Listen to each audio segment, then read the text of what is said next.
वहीं लखीसराय में वार्ड पार्षद के द्वारा सफाई कर्मी के साथ किए गए दुर्व्यवहार के बाद काफी संख्या में सफाई कर्मियों ने नगर परिषद परिसर में जमकर प्रदर्शन किया। सफाई कर्मियों का कहना है कि आए दिन वार्ड पार्षद और नगर परिषद प्रशासन के द्वारा सफाई कर्मियों के साथ बदतमीजी की जाती है, तो वहीं उन्होंने नगर प्रशासक से सफाई कर्मी उचित कार्रवाई की मांग कर रहे हैं। कार्रवाई नहीं होने पर सफाई कर्मियों ने काम न करने की बात कही।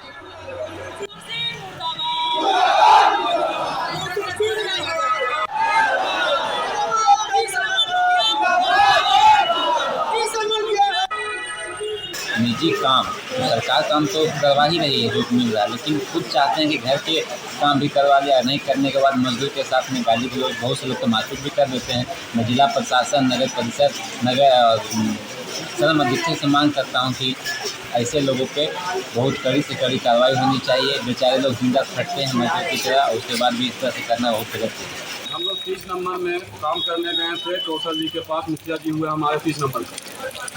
जब काम करने के लिए गए तो बोले घर से ईंटा उतारने के लिए। उनका घर पर भी हम गए, जबकि उनको भी साथ में जाना चाहिए था। वो मुखिया थे, उनका घर था, लेकिन वो गए नहीं। मुखिया गाली गलौज किया है मेरे साथ में। इसी के विरोध मांगने के लिए, इसी के विरोध हंगामा कर रहे हैं। इसके विरोध में हम लोग क्या मांग कर रहे हैं? क्या मांग चाहते हैं? विरोध करें, जब तक माफी नहीं मांगेंगे हम लोग काम पर नहीं चलेंगे। लेबर को क्या पूछ लिया, हम लोग कुत्ता है।